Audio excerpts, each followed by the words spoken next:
नहीं, कलयुग जैसा दूसरा कोई युग नहीं है। कब? जो नर कर विश्वास। यदि आप विश्वास कर लिए तो कलयुग जैसा दूसरा कोई युग नहीं है। क्यों महाराज? गाई राम गुण गना विमला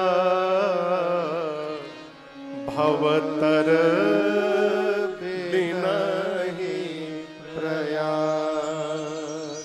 गोस्वामी तुलसीदास जी इस बात की घोषणा कर रहे हैं। आज की भाषा में कहें तो माइक लगा के गली गली घूम के कह रहे हैं कि इस कलिकाल में केवल भगवत गुणगान करके हम और आप भवसागर पार कर सकते हैं। ये कलयुग की महिमा है। कुछ नहीं करना, कुछ नहीं करना।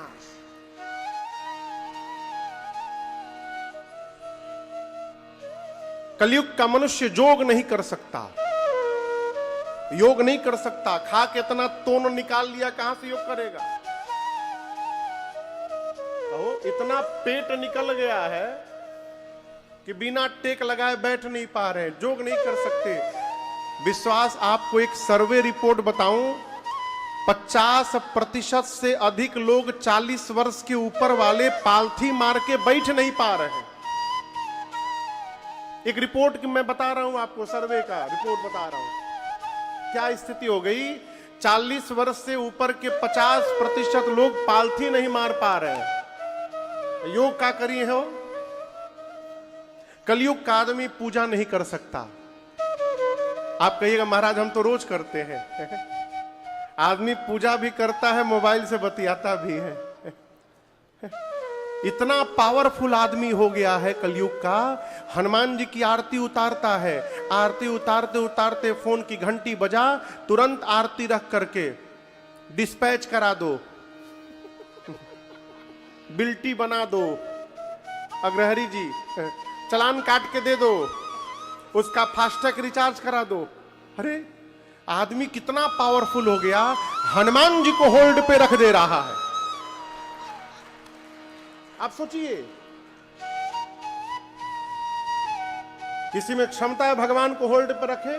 कलयुग का आदमी रखता है। यह हमारी पूजा है। हम व्रत नहीं कर पाते। कई लोग सुबह से लेके शाम तक व्रत रहते हैं, शाम को पकौड़ी दिख जाए ना, है दिन भर तो रहिए लिए, क्या बिगड़ जाएगा, शाम को खा लेता है। जिस नियम से योग, यज्ञ, हवन, पूजन, व्रत ये करना चाहिए, कलयुग का जीव नहीं कर सकता। फिर उपाय क्या है महाराज?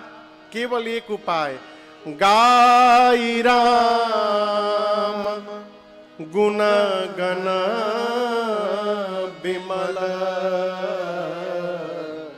भवतर बिनहि प्रयास। केवल भगवत गुणगान करके, केवल गुणगान करके माई बाप। अब आप कहिए महाराज कौनी भाषा में, किस भाषा में गुणगान करेंगे तो भगवान अधिक प्रसन्न हो जाएंगे? इस भ्रम से बाहर निकलिए कि भगवान को केवल संस्कृत समझ में आता है। भगवान यहां की भाषा नहीं समझते, भगवान यहां की भाषा समझते हैं। आप कहां से पुकार रहे हैं उनको। एक आदमी अंगूठा लगाने वाला भैंस चराता था। भैंस, भैंस जानते हैं ना? यहां क्या बोलते हैं जौनपुर में?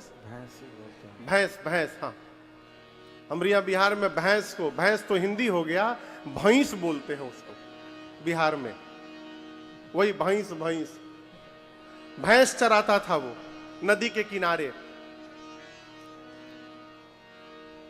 उसी नदी के किनारे एक महात्मा की कुटिया थी। जाकर खेत में भैंस को छोड़कर महात्मा के कुटिया के द्वार पर बैठा रहता था दिन भर। महात्मा जी भीतर भजन करते थे, वो देखता रहता था।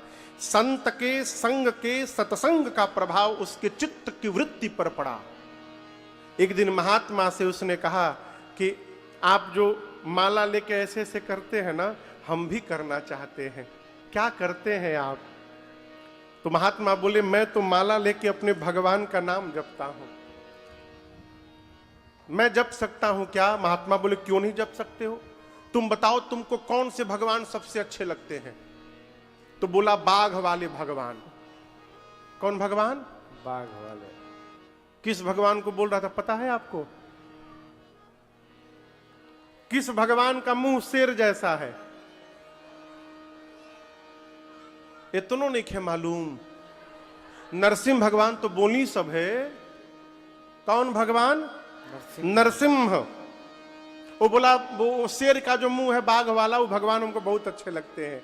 महात्मा बोले, ठीक है, कोई बात नहीं, ये माला पकड़ो और आज से तुम नरसिंह नरसिंह जपना। पहली बार नाम सुना था वो, किसी तरह महात्मा 10 बार उसके कान में बोले, वो याद किया, भैंस को लेकर वापस शाम को घर जाने लगा। नरसिंह नरसिंह नरसिंह नरसिंह जपता रहा। जपते जपते चलते चलते इतना खो गया कि रास्ते में एक पत्थर का बड़ा सा टुकड़ा आया और उसी में पांव का ठोकर लगा, गिर गया। जैसे गिरा तो देखा उंगली फूट गई हो, खून बहने लगा। अब दर्द के मारे छटपटाने लगा, मिट्टी उट्टी लेके लगाया, उसको खून बंद किया। 5-10 मिनट के उपचार करने में अब तब तक नाम भूल गया, नरसिंह भूल गया, उसको केवल सिंह याद रहा। अब बोला, गुरुजी कुछ बताए थे, सिंह था उसमें। क्या बताए थे नाम? तब तक उसको उसकी भैंसिया दिखाई पड़ गई, उसके भी खोपड़ी पर सिंह निकला था। आधे रास्ते तक तो नरसिंह जपा, अब उसके बाद भैंस का सिंह जपने लगा। भैंस का सिंह, भैंस का सिंह, नाम तो ले रहा था भैंस का सिंह, लेकिन हृदय में दर्शन नरसिंह का कर रहा था। और आपको मैं बताऊंगा तो आपको आश्चर्य लगेगा, ऐसा जपा हो, ऐसा जपा नाम उसने कि उसको साक्षात भगवान नरसिंह ने प्रकट होकर दर्शन दिया एक दिन। वो तो भैंस का सिंह जप रहा था, कहे दर्शन दे दिए हो? इसलिए दर्शन दे दिए कि भगवान उसके यहां का नहीं सुन रहे थे, भगवान उसके यहां का देख रहे थे। कलिकाल में हमको आपको जन्म मिला है, ये भगवान की विशेष कृपा समझिए, विशेष कृपा। देवता भगवान के पास अमृत लेकर पहुंचे, भगवान के पास नहीं। उनका प्रसंग आता है भागवत जी का। देवता कहते हैं कि अमृत रखिए, हमको भगवत कलिकाल में जन्म दे दीजिए। क्यों? कलयुग में शरीर मिलेगा तो भगवान की कथा प्राप्त हो जाएगी सुनने को। जो देवताओं को दुर्लभ है वही सौभाग्य साहगंज वालों को सुलभ हो रहा है। ये भगवान की विशेष कृपा है? वही कथा गंगा आज यहां प्रवाहित होने जा रही है। ये कथा करती क्या है? आप में से जो